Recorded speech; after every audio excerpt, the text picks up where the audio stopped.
Martín, decías que seguir en la misma línea no era una alternativa viable. ¿Crees que un gobierno de Frente de Todos o Unión por la Patria hubiera tenido que devaluar y también ajustar las cuentas públicas como se está haciendo? Bueno, de hecho había un programa económico que durante un tiempo se pudo aplicar, no del 100% del tiempo, durante el gobierno de Alberto Fernández. En el momento dejó de ser aplicable. Inclusive cuando se aplicó hubo cosas que no se pudieron hacer para lo que nosotros considerábamos que era muy importante, que era seguir bajando el déficit con fuerza, pero de una forma que apuntalara la recuperación económica, que la Argentina venía viviendo. Recordemos que después de la pandemia del 2020, en el 2021 hay progreso en el país, en lo económico y en lo social, esa es la realidad. La producción del país crece 10,4% ese año, la tasa de desempleo baja de 13 a 7%, la tasa de pobreza baja de 41 o casi 41% a 36%, niveles altos, pero venía habiendo progreso. La inflación era muy alta, pero era 50,9%, muy por debajo de arriba de 200% como tenemos hoy, e inclusive por debajo del último año del gobierno de Juntos por el Cambio en el 2019, sí. Y el déficit venía bajando. El déficit primario, la diferencia entre lo que gasta el gobierno, el Estado, sacando la deuda, y lo que le ingresa al Estado, bajó de 6,5% del producto a 3% del producto.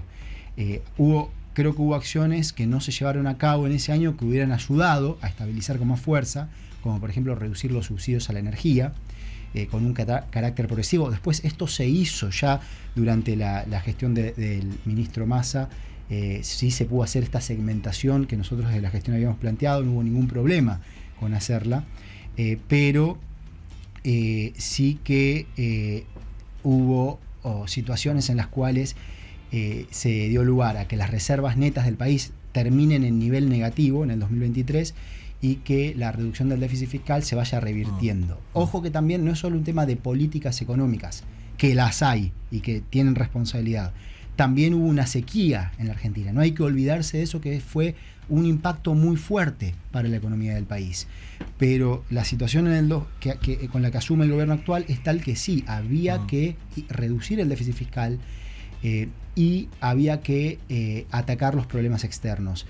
De vuelta, sobre el punto de vista cambiario, hay distintas visiones de qué hacer. Un tema que se discutió mucho durante nuestro gobierno fue la posibilidad de hacer un desdoblamiento formal del mercado de cambios para poder acumular reservas y que no se vayan las reservas del superávit comercial en amortizar las deudas de las empresas que pueden acceder a dólar oficial.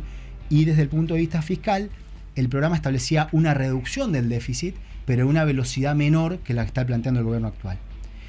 Hay que entender una cosa: la velocidad a la que se reduce el déficit y la velocidad a la que se reduce la inflación tienen distintos tipos de relaciones. No solamente se da que es una condición necesaria bajar el déficit para poder bajar la emisión monetaria cuando no tenés crédito y así bajar la inflación, pero tampoco hay que creer que yendo a un superávit fiscal de golpe vamos a bajar la inflación.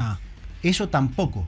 Y esto importa porque si vos querés ir demasiado rápido con el tema del déficit, creyendo que de esa forma vas a bajar demasiado rápido la inflación, pero le pifiás en la descripción del modelo que rige a cómo funciona la sociedad, vamos a terminar en una situación como hacia la que vamos, en donde no se baja la inflación, se acentúa el conflicto distributivo y encima se termina generando cada vez más incentivos a la dolarización, que sería realmente algo trágico para el desarrollo de la sociedad argentina. ¿Vos crees que Javier Milei hoy está apuntando más de lo que lo dice concretamente a la dolarización del país?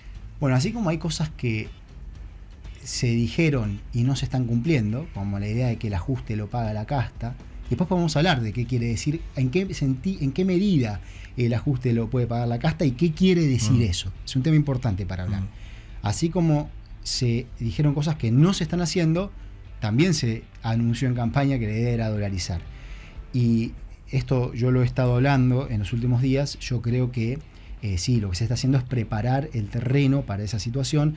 La semana pasada hubo una nueva licitación de un bono en dólares que emitió el Banco Central, que esencialmente lo que eso implica es ir convirtiendo los pasivos del Banco Central que remunera en pesos hacia un pasivo en dólares, y en esa licitación una absorción importante de pesos. Entonces hoy ya tenemos un pasivo del Banco Central que se va dolarizando y se está yendo en ese camino, y al mismo tiempo, como la inflación no baja, y es importante también entender por qué no baja, cada vez va a haber más incentivos a dolarizar. Cuando vos devaluás de esa manera y con ese esquema fiscal monetario, en lo primero que impacta la devaluación, o en lo que más fuerte impacta de entrada, es en los precios de los bienes, los precios de los alimentos principalmente. ¿Sí? Fue lo que más subió. Bueno, obviamente que la historia no termina ahí. Después hay un impacto en los servicios, que ya subieron bastante, pero que luego siguen subiendo. Bueno, un componente muy importante es el salario. El salario del sector formal no se va. ¿Por qué va a aceptar quedarse tan atrás? Es decir, perder tanto. ¿Por qué? Cualquier asalariado del sector formal va a empujar que quien lo representa luche por sus intereses. Es totalmente lógico que eso ocurra, ¿ok? Y que luche con las herramientas que tenga, incluyendo la paritaria. Entonces lo siguiente que tenés es una ronda inflacionaria. Eso que viene con los aumentos de los regulados en mayor medida. Esto pasa luego de las audiencias públicas por tarifas de servicios públicos, con los aumentos del transporte. Y además tenés la actualización de los salarios en el sector formal. Eso, lógicamente, vuelve a generar un impacto sobre los precios. Y genera otro tema, que es un conflicto distributivo dentro del universo de trabajadores. Porque hay un sector que tiene más capacidad de pelear para recomponer salario que otro. Está mejor parado, el formal, aunque golpeado. Claro. Que tiene paritarias, tiene más capacidad que el sector informal. ¿Sí? Es un tema importante también para los movimientos sociales en la Argentina. Sigue creciendo los precios. ¿Qué pasa con el tipo de cambio real oficial? El tipo de cambio real oficial, si el nominal, si el peso dólar crece a 2% mensual, como anunció el gobierno, y se va apreciando el tipo de cambio real oficial. Entonces la tendencia de la brecha cambiaria es a crecer, como ha venido ocurriendo en tendencia. Y eso vuelve a generar, o vuelve a acelerar en los desequilibrios externos, y le vuelve a poner en el gobierno en una situación difícil de qué hacer con el tipo de cambio.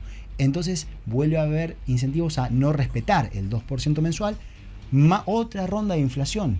¿Okay? Sí. Fíjate cómo es tan difícil. Y casi que te comes la devaluación que hiciste al principio. Te empieza a quedar atrasada la devaluación. Y la moraleja de esto es que cuando uno necesita resolver desequilibrios en una economía, ese es un ejercicio de administrar el impacto que tienen los distintos sectores de la sociedad, de cómo lidiar con el conflicto distributivo.